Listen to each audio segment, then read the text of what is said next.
لها في الاخر تقول له ايه؟ يا حبة عيني ودواهم في بعدك قلبي بيتجرح، يا حبة عيني ودواهم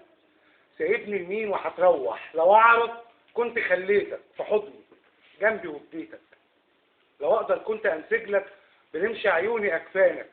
لو اعرف كنت اتكلم يا نور عيني على لسانك واقول يمايا وحشاني، ونفسي الاقيكي من تاني وحشني كتير دفع حضنك يا حته مني انا منك، يا نور عيني انا سامعه نداك ليا وما تخافش وما تخافش اكيد يا ابني انا جايه، انا جايه في يوم تاني وهتشوفني هتعرفني، اكيد يا ابني هتعرفني،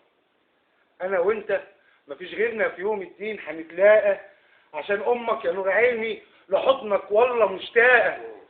ورب الكون اهو عالم بناري يا ابني وبنارك، ده انا وامه هيجمعهم في يوم الدين وهيبارك كفوفي لما تتمخطر على خدك، ما حطيتهمش يا غالي على خد الضنا بعدك،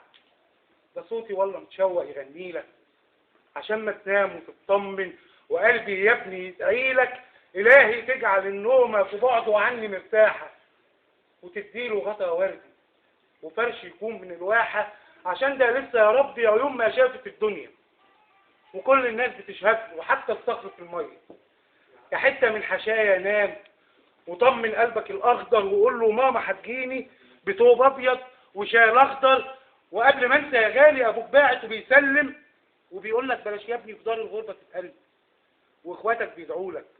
يضوي بيتك المولى ولولا الكفر صلوا لك، ومن صورتك خدوا القبله، سلامي ليك انا امك، وفي الاخر